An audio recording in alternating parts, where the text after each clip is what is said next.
À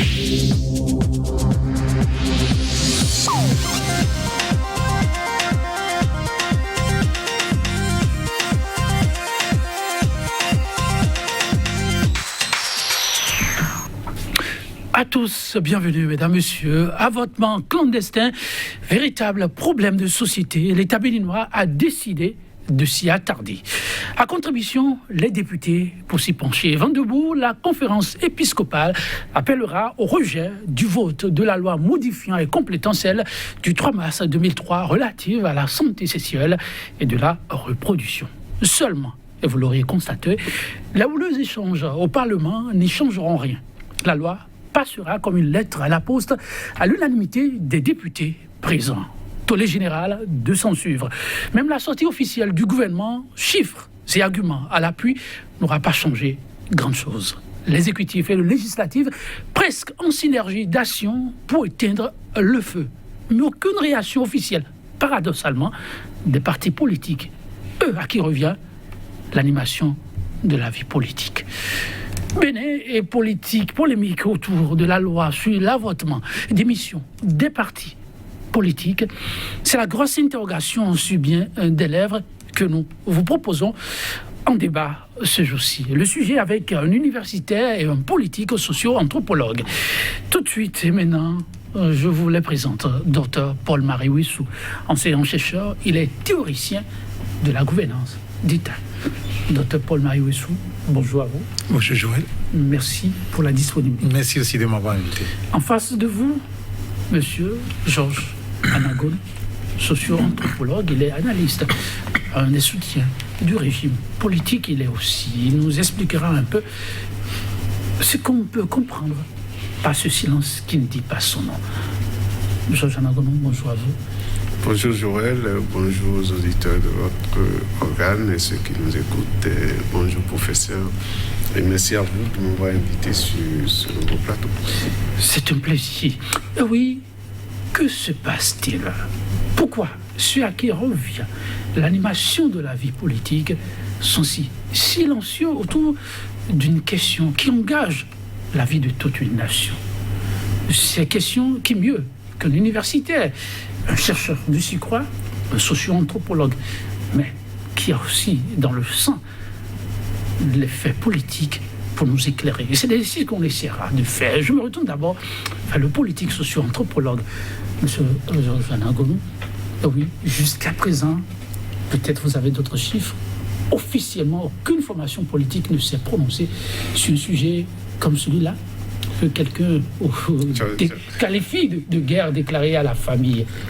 C'est vrai que ça me colle à la peau. Hein. J'ai toujours voulu être cet intellectuel qui analyse les faits tels qu'ils sont et ne pas toujours être tassé de support d'un régime. C'est ce qui est vrai, ce que je dis aux gens.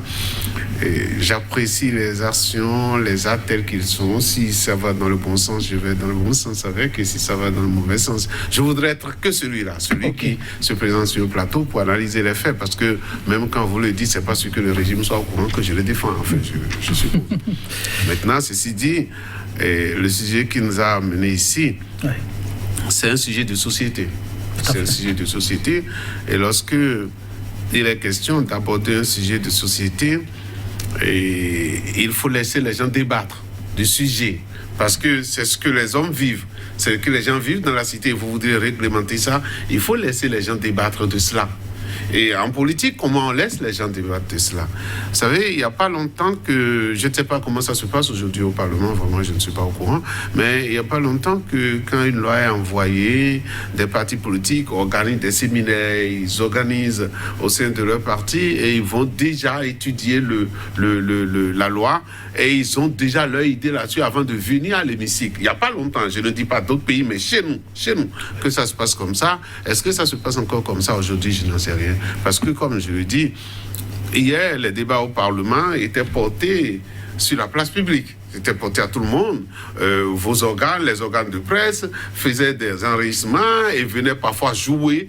Tels les débats ont été houleux, mais ça arrangeait le peuple de savoir que la telle décision prise, ça a été vraiment discuté de long en large. Et que même sans faire ça, et déjà cette discussion au sein des partis politiques au sein des états-majors pour savoir ce qu'on s'en va dire.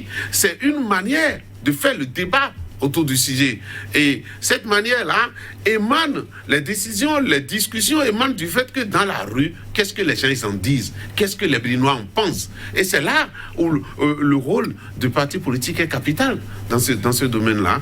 Mais peut-être qu'on verra à la suite du débat, est-ce que cette loi dont nous sommes en train de parler aujourd'hui, qui tournait dans tous les sens, est-ce que ce débat a eu lieu, ce débat dont nous parlons a eu lieu au sein des partis politiques, au sein des états-majors? Je ne suis pas membre d'un bureau d'un parti politique, peut-être que ça a été fait, ce que nous on aurait voulu, simple membre de parti politique, qu'on aurait amené le débat aussi à notre niveau, dit dans les cellules, dans les arrondissements, dans les communes, discuter de ça, voilà le sujet et dites-nous ce que vous en pensez. Et je pense qu'on ne serait pas en train de faire la polémique autour d'aujourd'hui. Ok, je reviendrai sur ma question autrement, mais avant, je retourne vers l'universitaire. Monsieur Paul-Marie Ouissou, vous avez observé tous les débats autour de cette question relativement à la loi modifiant et complétant celle sujette à la situation de la famille, en général la reproduction et la sexualité. Pourriez-vous constater une prise de position officielle de partis politiques? Non, du tout pas. Mais moi, ça ne me surprend pas. Vous n'avez pas constaté non. Une prise de position officielle de non, aucune prise de position. Bon, il y a eu des prises de position, je vais dire un peu au cours du débat au Parlement de certaines personnes qui ont dit ne pas être d'accord avec la loi, mais qui ont fini par la voter. Mais dire qu'un parti politique a pris position par rapport à la question, même avant de parler de la loi, non. Non. Et cela ne m'étonne pas. Non, ça n'étonne pas et ça ne doit pas étonner parce que je vous ai toujours dit ici au Bénin qu'il n'y a pas de parti politique. Non, mais... Et quand je le dis souvent, bon, vous dites que j'exagère, mais la réalité est devant nous. Rappelez-vous la première émission que nous avons eue, en tout cas vous et moi, et puis Daniel Kenom sur ce plateau, sur le plateau de, pardon, oui, de 100% Bénin. Alors, à cette émission, je disais bien que ce qui définit un parti politique, l'une des choses qui définissent un parti politique, c'est de savoir si le parti est pour ou contre l'avortement. Eh bien, la question nous rattrape. Un an seulement après, la question nous rattrape. Un parti doit être déterminé dans tout le monde entier. Ne parlez pas des États-Unis, parlez de la Chine, parlez du Japon, parlez de n'importe où dans le monde. Un parti politique est fondé sur des valeurs. Et les valeurs, l'avortement est une valeur, l'avortement ou non, est une valeur cardinale qui définit un parti politique. Quand vous prenez les républicains aux États-Unis, ce sont des conservateurs. Ce sont des gens qui sont contre l'avortement. Ce sont des gens qui sont pro-vie. Et vous constaterez qu'en ce moment où nous faisons le débat de l'autorisation de l'avortement, on fait le même débat aux États-Unis, mais d'interdiction d'avortement.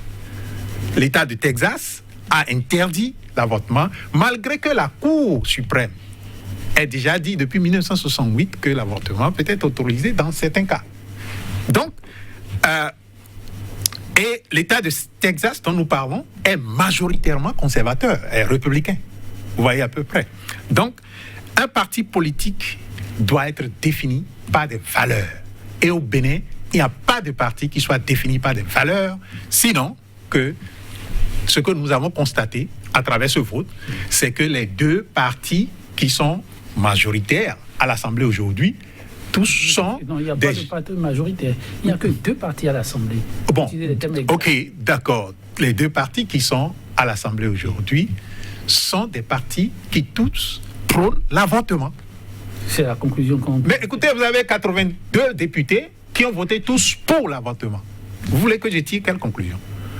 Les partis politiques de notre pays sont dans l'état actuel des partis politiques de notre pays, nous avons de vrais problèmes. Et moi, je l'avais déjà dit que si j'étais celui qui prenait le pouvoir en 2021, le premier acte que je poserais, c'est de dissoudre tous les partis politiques. Non, mais monsieur Paul-Marie Husson, nous devons le rappeler, nous sommes là au lendemain de la réforme du système partisan qui est en train de faire ses preuves. Voulez-vous dire qu'à l'état où on en est, il faut aller encore au toilettage de cette réforme, il faut réformer encore la réforme du système. J'ai eu la chance de dire une fois que quand on fait une réforme et qu'on met en œuvre, surtout avec le président Talon, qui est à mi-chemin de son règne à la tête, enfin on ne va pas dire règne puisqu'il n'est pas roi, de son mandat à la tête de l'État béninois.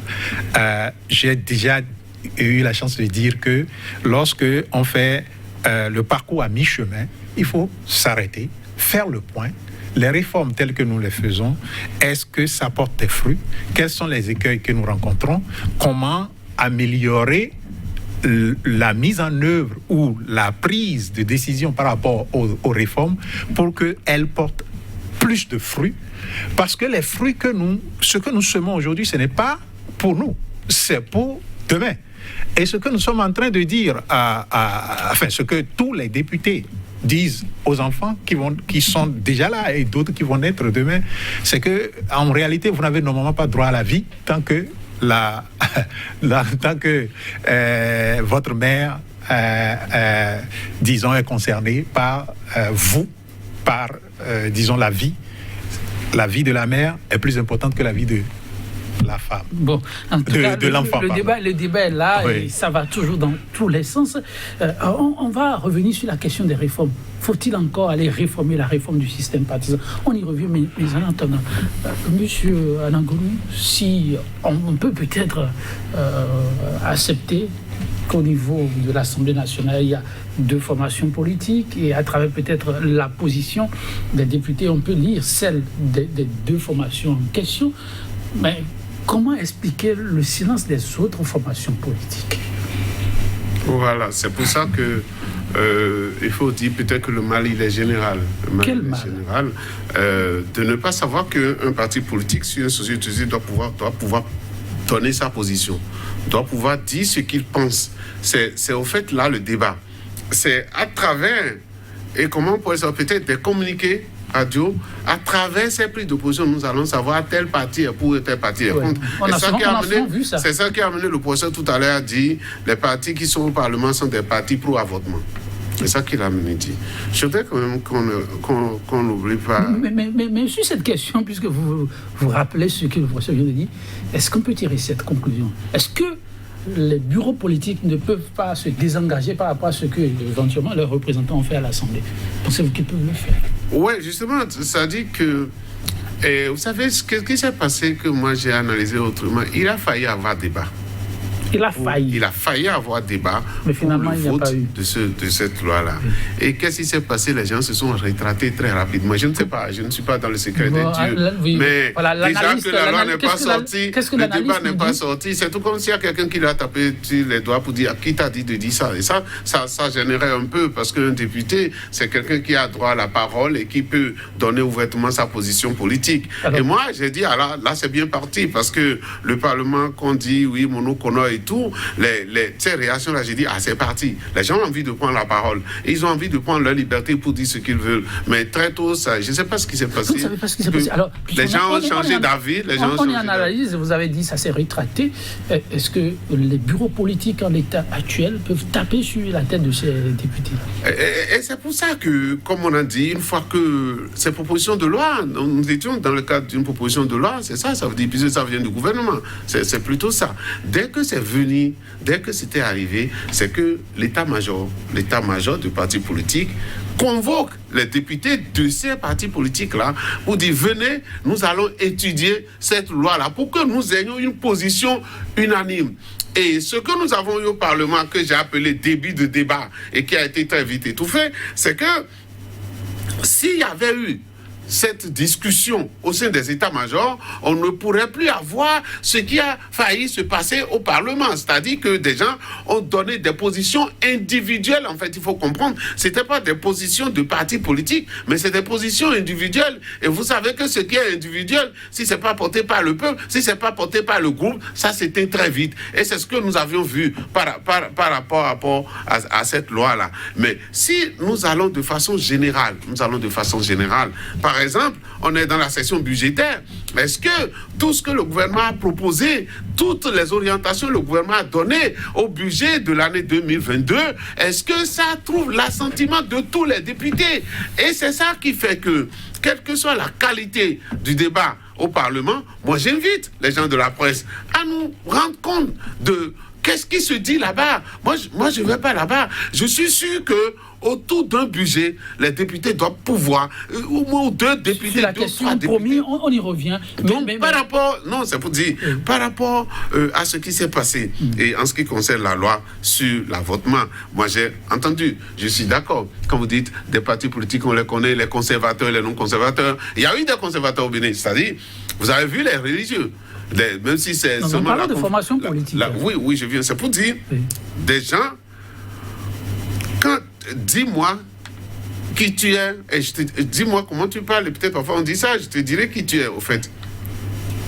À travers, quand on va chez les catholiques tout de suite, les religieux, nous devons savoir, c'est systématique, c'est des conservateurs, c'est des gens qui ne peuvent pas accepter qu'on puisse voter une loi sur l'avortement, qu'on puisse autoriser l'interruption de la grossesse. Vous voyez ce que je veux dire? Et donc, quelle est la ligne politique, effectivement, d'un parti politique au Bénin aujourd'hui, où nous pouvons dire que ce parti politique-là n'acceptera jamais qu'on puisse voter une loi sur l'interruption Et c'est ce que vous avez dit par rapport aux autres partis dans le pays. En réalité, il y a une démission de façon générale dans le pays, au niveau des partis politiques. Plus aucun parti politique...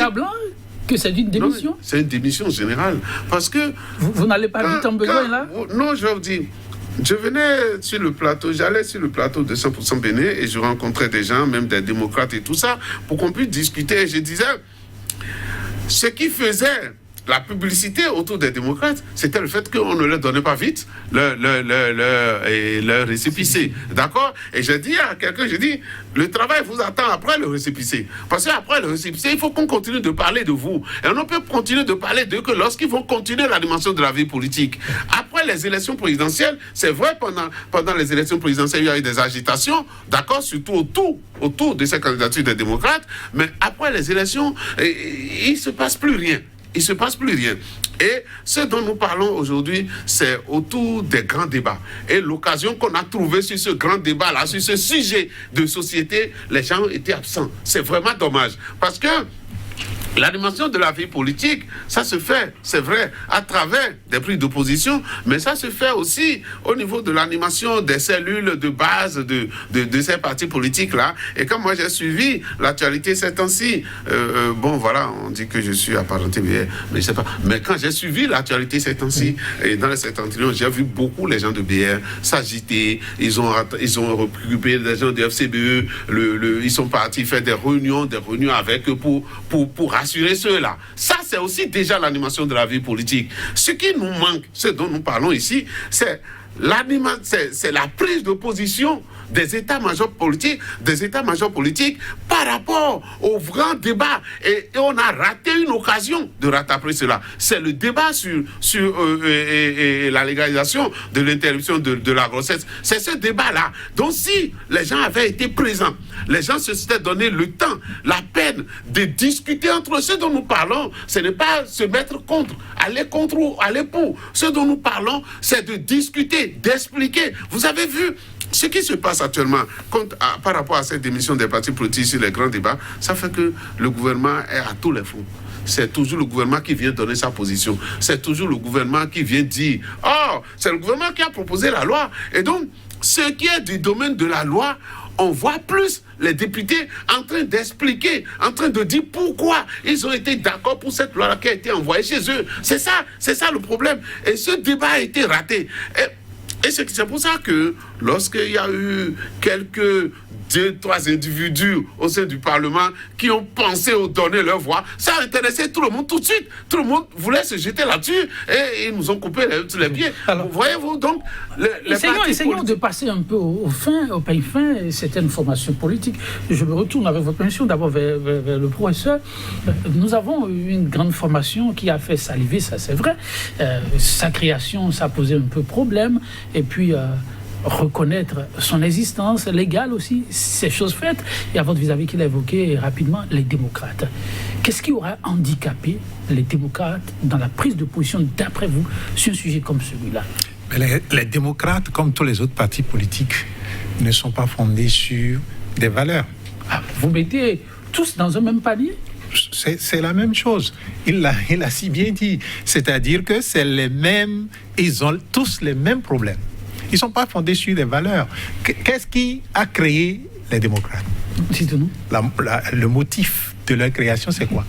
C'est qu'il y a un gouvernement en place, ils ne sont pas d'accord avec, et ils se regroupent pour dire, bon, nous allons nous regrouper et lutter contre ce gouvernement. C'est tout. Vous ne pensez pas qu'à travers même la dénomination, il y a l'idéal, là, les démocrates? Qu'est-ce que vous avez vu, ceux qui constituent les démocrates, là? C'est ce que le professeur dit en opposition à la dictature. Bon, vous avez vu ceux qui constituent les démocrates? Enfin, leur président d'honneur, c'est le président Yahi Boni. Quand il était au pouvoir, qu'est-ce que nous avons dit dans ce pays? Que la démocratie était en danger. Alors de quoi nous parlons? En fait, il y a ce que l'on dit et il y a ce que l'on fait. Il y a ce que l'on dit, il y a ce que l'on fait. C'est pas parce que quelqu'un est au pouvoir, vous trouvez que ses actions ne vous arrangent pas, et puis vous criez, il n'est pas démocrate, nous sommes des démocrates, que vous êtes démocrate. Donc, les démocrates, pour moi, n'ont pas été... C'est pas un parti politique qui a été créé. Quand vous dites, par exemple, le parti démocrate chrétien, ok, en Allemagne, vous parlez d'un parti qui ne va jamais accepter l'avortement. C'est clair dans son statut même déjà que il y a des questions sur lesquelles il ne transige pas. Pourquoi il ne transige pas? Parce que, simplement, ces questions-là sont des questions de société. Quel type de société nous voulons pour demain? C'est de ça qu'il s'agit. On a vu récemment le leader du parti FCBE, oui, qu'on ne peut pas mettre sous boisseau, prendre position sur des questions de chômage et autres, parler de réconciliation et paix. C'est vrai, la formation semble traverser quelques périodes de soubresaut. C'est inhérent à la vie de toute formation politique, diriez-vous sans doute. Mais son silence, comment peut-on le lire? Qu'il parle de chômage ou de je ne sais quoi, le parti même se définit par rapport à quoi? Encore cette question-là. Oui, tout part de là. Parce qu'en fait, les partis politiques sont les creusets dans lesquels les visions que nous avons individuellement de la société se fédèrent pour constituer une vision, disons, unique au sein du parti que nous défendons tous. Mais quelle est la vision de FCBE? Dites-moi. Moi, je n'en sais pas. Je ne sais pas. Je ne sais pas de quelle est leur vision. Tout le monde, vous-même qui êtes là, vous pouvez sortir et parler de problèmes de chômage. Ça ne fait pas de vous un chef de parti politique dans le sens premier, je vais dire, du mot. OK. Tout le monde peut sortir et parler de réconciliation. Vous-même qui êtes là, vous souhaitez la réconciliation. Mais je dis, les démocrates là, oui, autant les démocrates que les FCBE, si l'on leur donne le Bénin aujourd'hui là, est-ce que eux vont, disons, laisser en place cette loi là qui dit que il faut qu'on peut, disons... Est-ce que ce n'est pas plutôt le silence qui joue aujourd'hui contre eux? Ils auraient pu... Non, ils n'ont pas droit, ils n'ont pas droit au silence. Puisque nous avons dit que nous appliquons les lois. Et la loi dit que les partis animent la vie publique et la vie politique. Donc, ils n'ont pas droit au silence. Ce n'est pas un droit pour eux d'être silencieux et que nous devons les encourager dans le silence. S'ils sont silencieux, c'est qu'ils... Enfin, je crois qu'il y a un adage qui dit qui ne dit rien consent. Alors, pourquoi moi je vais commencer à dire qu'ils sont silencieux, mais ils sont contre? Ils ne sont pas contre, ils sont pour. Et moi, je ne veux pas dire aussi qu'un parti politique ne doit pas défendre l'avortement. Ce n'est pas mes propos. Un parti politique peut défendre l'avortement, comme le Parti démocrate aux États-Unis défend l'avortement. Je ne sais pas si vous comprenez. Non. Mais il faut bien qu'il y ait d'autres partis dans le pays qui disent non à cela. Alors, et que les rapports de force jouant, que l'un ou l'autre prenne le pouvoir pour nous dire que désormais nous serons comme ça ou que nous serons comme ça. Vous voyez à peu près. Mais tant que c'est comme ça où tout le monde se tait face à ce qui se passe, mais ça c'est inquiétant, c'est extrêmement inquiétant. C'est inquiétant, vous avez dit tout à l'heure. Mais nous allons... Qui ne dit rien consent. Si c'est un consentement, est-ce qu'il ne faut pas juste... Mais imaginez 15 partis politiques dans un pays, après les réformes bien sûr, hein, plus de 15 peut-être, et tous les partis politiques se taisent sur chaque sujet de société. Sur chaque sujet de société. Imaginez cela. Nous allons vers quelle société? Parce que, quoi qu'on le dise, le président Talon va finir son mandat. Il l'a déjà dit en 2026. Même s'il continue, il finira pas fini, parce que l'homme est un être fini. OK. Après le président Talon, quel type de société nous voulons? Il faut se poser cette question tout de suite. Il faut se la poser. Parce que moi, je crois que... Vous voyez, par exemple, des arguments qui consistent à envoyer des chiffres de 200 personnes qui meurent chaque année par avortement. Et donc, il faut préserver leur vie. Mais pour moi, c'est tellement léger. C'est comme une... je ne comprends pas. C'est très léger comme argument. Vous supprimez 200 plus vies pour 200 vies. Je ne sais pas si vous comprenez. C'est-à-dire que vous dites que vous ne voulez pas de vie, ok? Vous ne voulez pas qu'il y ait 200 personnes qui meurent. Alors, vous tuez 200 autres personnes pour que 200 personnes vivent. Et ces 200 personnes, ce n'est pas seulement deux. Ça peut être des jumeaux. On peut avoir 400 personnes que vous tuez pour dire vous voulez préserver la vie de 200 personnes. C'est un débat qui restera longtemps. Oui, si on reste dans les chiffres, on peut faire le débat dans les chiffres. Parce que quand vous regardez le chiffre d'une face, regardez l'autre face forcément. Du chiffre. Mais alors, est-ce que le silence, pour revenir à cette question, parce qu'il faut s'interroger effectivement, que se passe-t-il? Pourquoi ce silence? Faut-il effectivement s'inquiéter, comme le dit l'universitaire, pour l'avenir? Monsieur Georges Anangonou, la question relativement à l'idéologie des formations serait-elle ce qui joue contre ces formations politiques aujourd'hui? On va séparer les choses. Ce que vous et moi nous faisons ici avec le professeur, c'est déjà le débat sur le sujet. D'accord?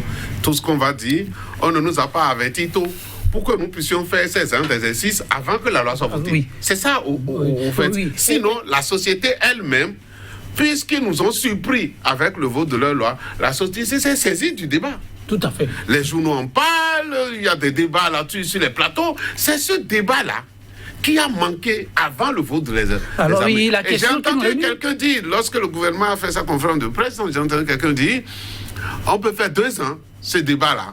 On ne finira jamais par nous entendre. On peut pas, oui. Voilà. La question aujourd'hui, il faut préciser, parce que le débat a été aussi fait par ici. La question aujourd'hui, c'est ce silence des formations politiques. Faut-il considérer ce silence comme un fait anodin pour anticiper et demander à ce qu'on puisse officiellement avoir des positions pour préparer l'avenir, car d'autres tests de loi viendront. Monsieur Georges Anangonou. Je vous avais entendu au début et amener le débat vers le système partisan. En réalité, ce que nous sommes en train de dire n'est pas dû au système partisan. Le système partisan a même bien précisé que l'animation de la vie politique se fait par les partis politiques. Donc les tests leur ont donné le droit de faire ce travail-là. Qu'est-ce qui handicape alors les formations politiques? S'ils se refusent de faire... Vous savez, le socio-anthropologue a-t-il vu une fois un politique se refuser de parler? Et quand ça arrive, parce qu'on veut faire le diagnostic, c'est le pourquoi du plateau, quand ça arrive, quelle interprétation doit-on en faire? Mais monsieur Joël, aujourd'hui, rien de grave ne se passe encore. Si on connaît notre pays, et c'est ce que j'ai dit la dernière fois, quand j'étais en plateau avec un certain maître Baparapé, vous les connaissez. Il parlait d'opposition laminée. C'est son expression, opposition laminée. Et je lui ai dit, mais je dis, maître, qu'est-ce qui est arrivé aujourd'hui déjà? Et l'opposition se sent laminée. Qu'est-ce qui est arrivé? Parce que lorsqu'on était vraiment sous la dictature, beaucoup de choses sont arrivées, mais le Parti communiste est resté debout. Même dans la clandestinité, en train d'animer quand même la vie politique. Moi, j'ai dit, je garde encore en moi quelles difficultés les gens ont. Nous autres qui étions apprentis, en quelque sorte, on était en train de former quelles difficultés les gens avaient pour nous apporter les tracts. C'était dans des bouteilles de CAC 1000 avant la longue, comme ça. On mettait dedans, vous allez croire que c'est un médicament. Cela veut dire que devant la répression, une répression si grave, les gens ont résisté. Et aujourd'hui, d'une manière ou d'une autre, nous sommes en démocratie. Nous sommes en train de faire un chemin de liberté. Et donc, puisque vous m'avez posé la question, qu'est-ce qui peut les amener tant à ne pas prendre la parole? Je ne sais pas.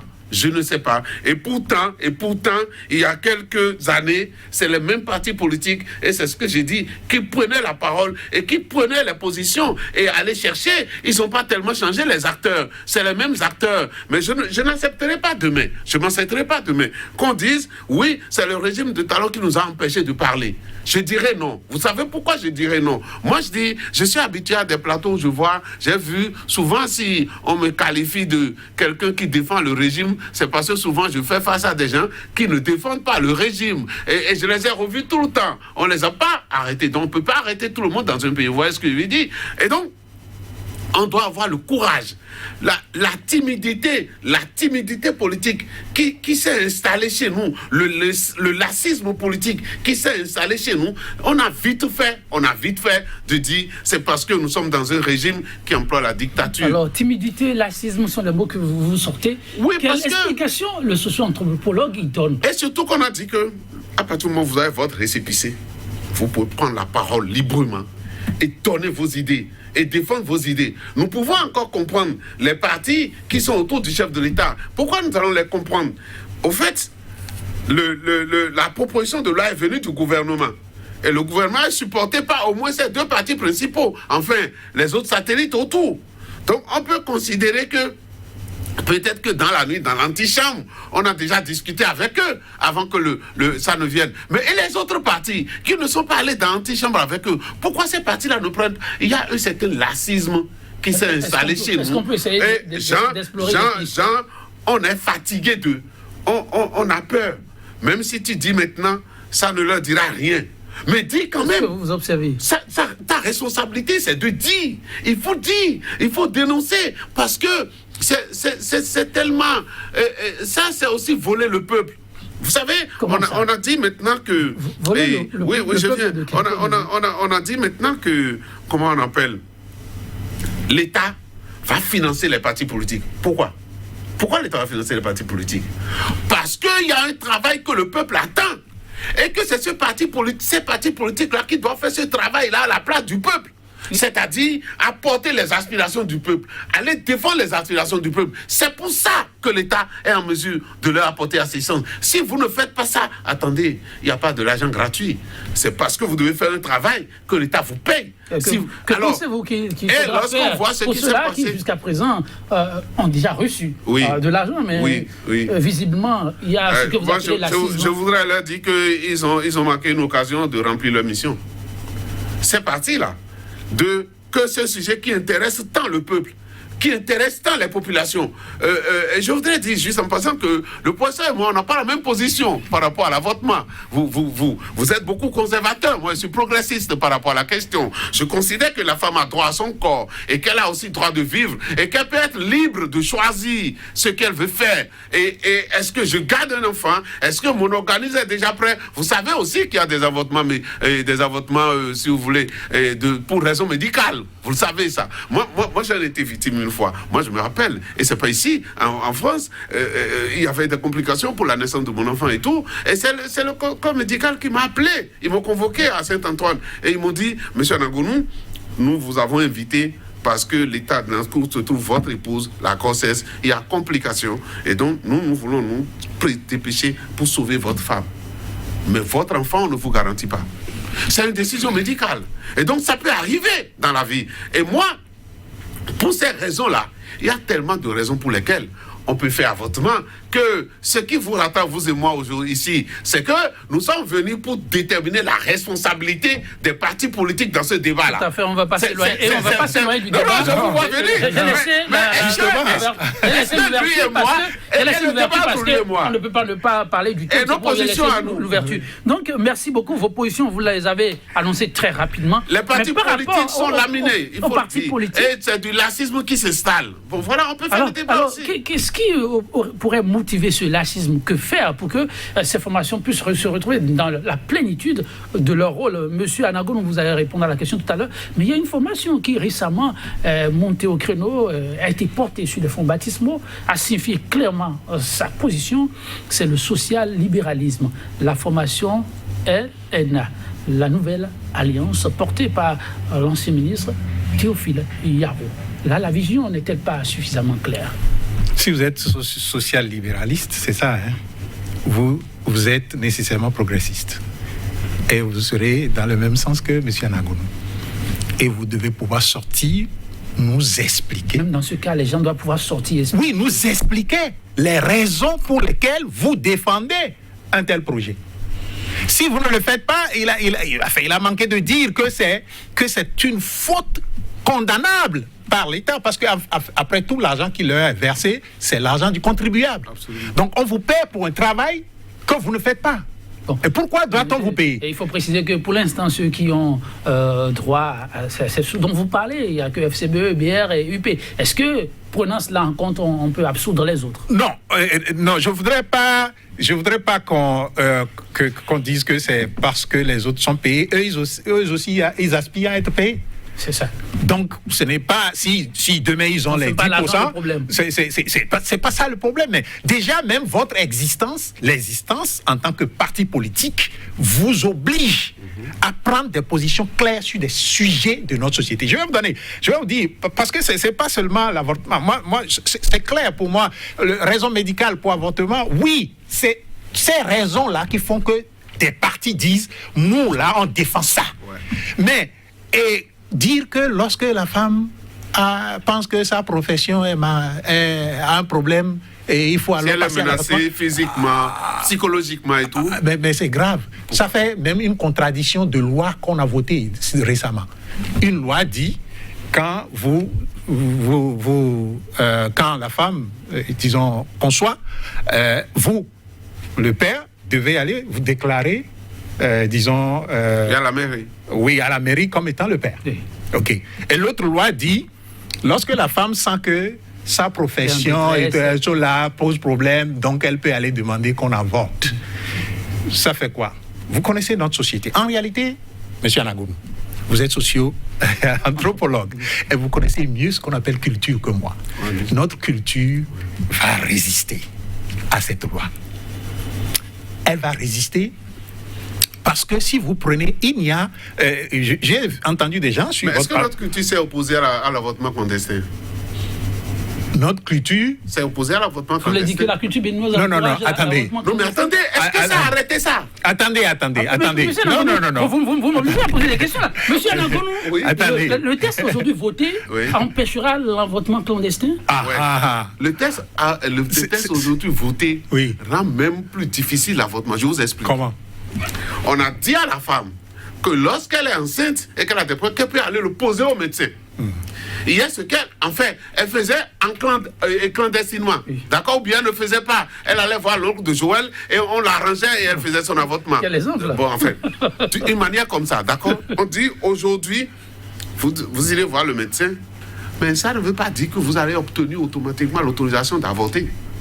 Mais si vous allez chez le médecin, c'est que vous êtes déjà enregistré comme une femme étant en état de grossesse. Vous ne pouvez plus aller avorter chez l'oncle de l'autre comme ça, puisque le médecin vous a déjà noté. Il vous connaît, vous serez dénoncé. Et en ce moment-là, vous êtes frappé par la loi. Vous êtes sanctionné par la loi. Donc, dans les pays où on a autorisé, on a légalisé l'avortement, les statistiques ont montré que ça n'a jamais explosé. Le taux d'avortement dans les pays. Mais ce que je vous disais, et qui fait la différence entre vous et moi, la culture béninoise. Heureusement, vous parlez de la culture béninoise. Ne parlons pas d'une culture hypocrite. Ne parlons pas d'une culture hypocrite. Non, je parle de la culture béninoise. Je prends le professeur. Je parle de la culture béninoise. Sa fille de 16 ans, elle vient d'obtenir le bac, mention excellente, elle a droit à la bourse. Et dans l'euphorie de j'ai obtenu le bac, en temps vous n'avez pas bien suivi, et puis elle a chopé la grossesse. Vous savez ce qu'on fait? C'est nous-mêmes on l'amène chez le médecin pour demander d'avortement. Et ça, sans que les lois l'aient autorisé. Vous voyez ce que je veux dire? C'est quand même une raison évidente. Mais c'est vous qui... C'est quand même une raison évidente. C'est vous qui amenez la fille pour avortement. Ça arrive, ça. Ça vous est pas encore arrivé, heureusement. Mais pas à moi aussi, mais ça arrive. Nous sommes dans la société. C'est pourquoi vous et moi, on ne parle pas que de nous. On parle de ce qui se passe dans la société. D'accord? À partir, ça court les rues. Oui, la première chose, c'est en fait, on va pas. Le débat ne porte pas sur l'avortement en tant que tel. Le débat ne porte pas sur ça en tant que tel. Mais Monsieur Anangonou, je vais vous dire ceci. Quelqu'un qui fait avortement clandestin est dans l'illégalité. Voilà. OK? Et avant le vote de la loi. Et donc, avant le vote de la loi. Oui, avant comme maintenant. OK? Il est dans l'illégalité. Oui. Avant le vote de la loi, il est dans l'illégalité. Oui, absolument. OK. Et il n'y avait même pas autorisé, il n'y a pas à faire officiellement, sauf raison médicale. OK. Donc, quelqu'un qui est dans l'illégalité, eh bien, c'est celui-là que votre loi veut sauver désormais. Je ne sais pas si vous comprenez. Notre loi. Je ne sais pas si vous comprenez ce que je dis. C'est ça le problème. C'est ça le problème. C'est un petit moment déjà. On y reviendra. Alors, monsieur Anangonou, je l'avais dit, je reviens sur la question. Mais j'étais en train de parler de culture quand il m'a coupé. Ok, bon, allez-y. Je lui ai laissé le temps de parler. Mais justement, c'est ça le problème de l'avortement. Quand on rentre dedans, le débat ne peut pas être tranché. Et c'est pourquoi je dis que c'est les partis politiques. À part le contrôle social, notre culture n'a prévu aucune sanction. Notre culture le contrôle social. Aucune de nos cultures au Bénin n'autorise l'avortement. La culture ne l'a autorisé nulle part non plus. Bon, vous êtes très bien. À partir de cet instant, ça s'est imposé aux cultures. Non. Sur l'humanité. Pour toute l'humanité. Non, ça ne s'est pas imposé aux cultures. Il y a des institutions qui veulent bien promouvoir. C'est le fait de société. Non, écoutez, c'est un peu comme la liberté. Vous savez que la liberté n'était pas, elle n'avait pas droit au chapitre dans le passé, dans l'histoire. Et que c'est un groupuscule qui a lutté jusqu'à ce que la liberté ne devienne ce qu'elle est devenue. Donc, l'avortement ne s'impose pas à notre société.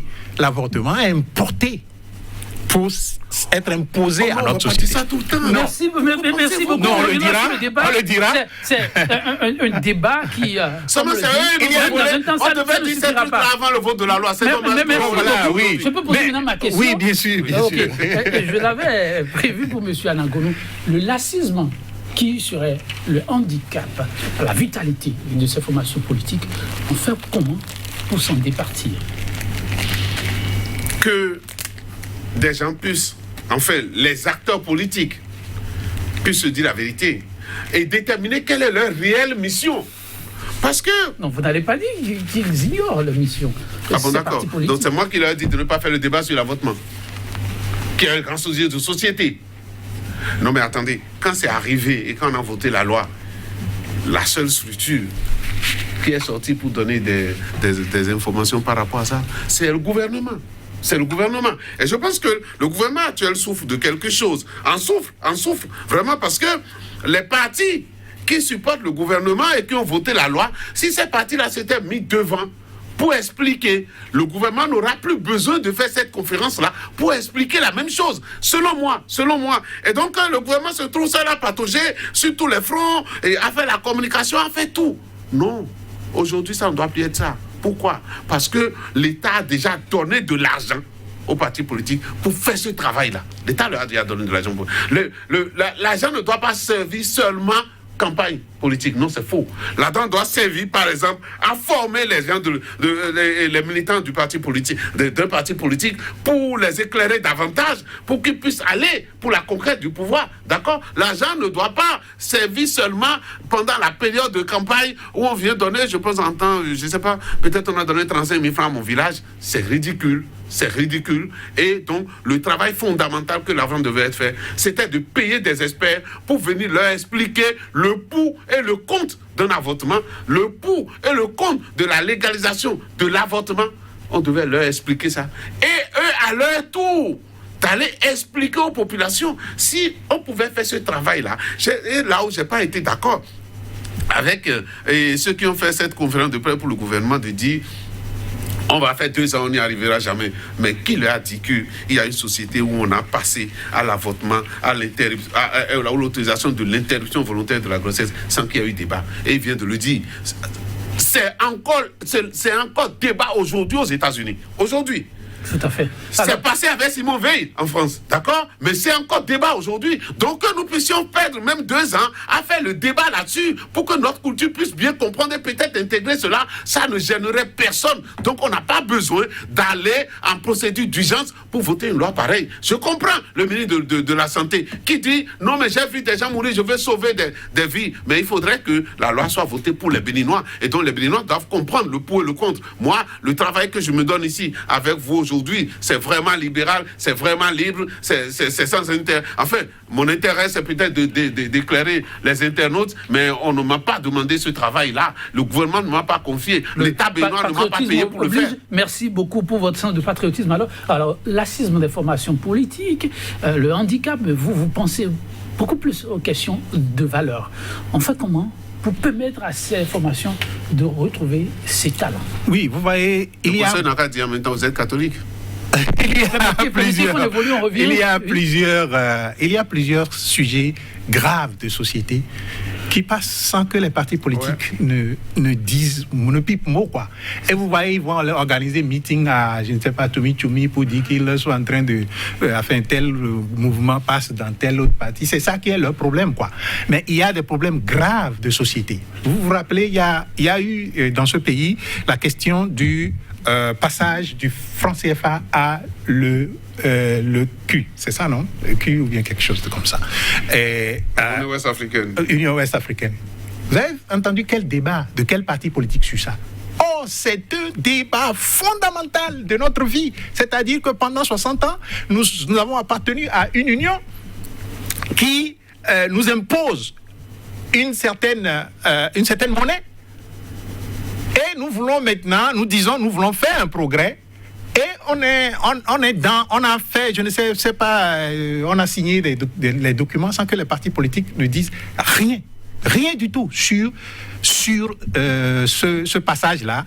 Et à ce jour, l'évolution de ce dossier est bloquée par le fait que les pays anglophones veulent une monnaie qui fluctue librement. Et les pays francophones veulent une monnaie qui est accrochée à l'euro, etc., etc. Quel parti politique a fait ce débat? Oh, c'est un débat qui concerne notre vie, quoi. Je ne sais pas si vous voyez. Donc, le problème des partis politiques au Bénin, c'est que quand vous lui avez posé la question, est-ce qu'il veut dire que les partis politiques ne connaissent pas leur rôle? Ils ne connaissent pas leur rôle. Non, je voudrais bien que, un membre de parti politique qui connaît vraiment les rôles de parti politique vienne nous démontrer quel rôle ils connaissent. S'ils connaissent les rôles, je viens de vous évoquer une autre question fondamentale de la vie de notre pays, qui est la monnaie, sur laquelle vous n'entendez aucun parti politique jusqu'à ce jour. On a parlé d'avortement, vous n'entendez personne, et même après ce débat, vous n'entendrez personne. Alors, ils viendront peut-être d'ici là et là, individuellement, parler, dire quelque chose sur la loi, ça s'arrête là. Libre opinion, donc vos opinions sont respectées, mais pendant que vous le dites, est-ce que ce n'est vraiment pas être excessif que de dire qu'ils ne connaissent pas leur rôle? Mais écoutez, nous prenons une formation politique, l'une des plus vieilles de l'échiquier, même après les réformes, nous parlons du PRD, du Parti du Renouveau Démocratique, qui récemment était à son université de vacances. Oui. Ce silence, voulez-vous dire que c'est pas ignorance? Bon, moi je souhaiterais que le PRD vienne me dire si c'est comment on l'appelle. Moi j'ai dépassé le débat d'avortement. Je suis allé sur des questions de société. Je parle de questions de société. Je ne parle pas de PRD appartenant à la mouvance ou appartenant à l'opposition. C'est ce qu'on entend. Mais je parle des questions de société. Aujourd'hui là. Mais le silence de l'information politique ne peut-il pas être aussi stratégique? Je suis désolé. Aucun parti politique au monde En tout cas, les partis. Je parle de partis politiques. Parce que moi, je vous ai dit qu'il n'y a pas de parti politique au Bénin. Il y a des rassemblements de personnes qui ont formé quelque chose qu'ils appellent parti politique. Même avec la réforme, vous continuez de tenir ces propos. Oui, bien sûr. Jusqu'à ce qu'ils ne me démontrent que sur les questions de société, exactement comme l'avortement, comme la monnaie, comme d'autres questions que je peux vous énumérer, d'autres questions qui sont nombreuses. Jusqu'à ce qu'ils ne me démontrent que clairement, ils ont des positions sur ces questions-là. Eh bien, moi, je n'ai pas encore vu de parti politique au Bénin. Je vois des gens qui se regroupent et qui ont généralement, si vous voyez les regroupements d'ailleurs, généralement, c'est des regroupements de... Il m'a fait ça dans le passé, moi je vais lui faire ça dans le présent. Okay. Et ainsi de suite. Une question à vous deux, et on va conclure juste après si le temps nous permet, sinon on risque de conclure là-dessus. Vous êtes de la masse universitaire, on n'en parle pas, socio-anthropologue, et on fait également que vous êtes de la masse. Si vous ne l'avez pas entendu, que dites-vous à ceux qui pensent que la surpuissance de l'actuel chef de l'État peut être un handicap à des prises de position parfois? Le test de loi en question vient de l'exécutif. Aucune formation ne voudrait fâcher le chef. Et ça peut être l'une des raisons, parmi tant d'autres, motivant ce silence. Que dit le socio-anthropologue? Non, en fait, c'est ce qu'on appelle la réalité politique chez nous, ça. C'est ce qu'on a appelé, les gens ont voulu appeler réalité politique. C'est vrai, ils sont des partis politiques, ils doivent discuter, mais voilà, ils supportent le chef de l'État a une position. Non, nous parlons d'un débat. Nous parlons d'un débat. Le procès a sa position, alors, c'est ma position. Un débat qui peut faire fâcher un chef. Oui, mais est-ce que vous avez déjà vu sur la place publique un parti politique qui a pris une position, les partis supportant le chef de l'État, qui a pris une position, et quand ouvertement on est venu vous dire parce qu'on a pris cette position, le chef d'État nous a tapé sur les doigts? Ça peut se dire? Oui, mais attends. Une fois que moi je ne vois pas, c'est ce que le peuple voit. Et une fois que moi, je ne vois pas ça, je dis c'est eux qui refusent de parler. Okay. C'est pour ça qu'il faut faire le débat. C'est pour ça, lorsque le gouvernement a une position et que les partis politiques demandent des explications, c'est aussi ça le débat. Ça ne veut pas dire qu'ils sont contre le chef de l'État. Okay. Pas du tout. Parce que demain, non, ce que je connais ce que vous êtes en train de dire. Demain, les mêmes vont se retrouver encore autour de quelqu'un d'autre et ils vont critiquer l'action du gouvernement. Ouais. Et talon quand le gouvernement talon serait déjà parti. C'est irresponsable de la part des hommes politiques. Prenez votre position aujourd'hui et restez là-dedans.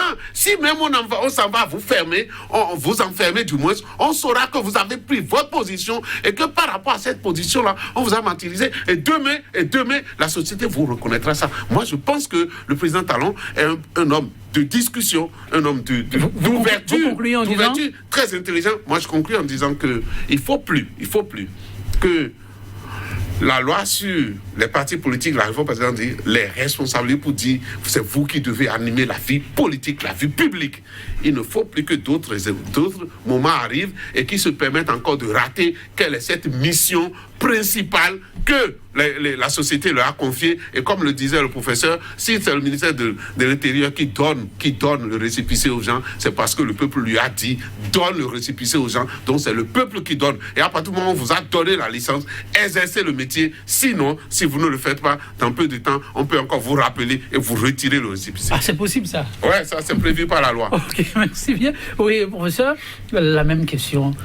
Une question de surpuissance que certains évoquent, qui pourrait être le handicap majeur possible. Moi, je voudrais souhaiter que le chef de l'État éduque les membres des partis politiques qui le soutiennent à pouvoir se démarquer, se libérer de lui et à prendre position pendant qu'il est encore au pouvoir pour qu'il voit réellement ce qu'ils représentent, ce qu'ils sont.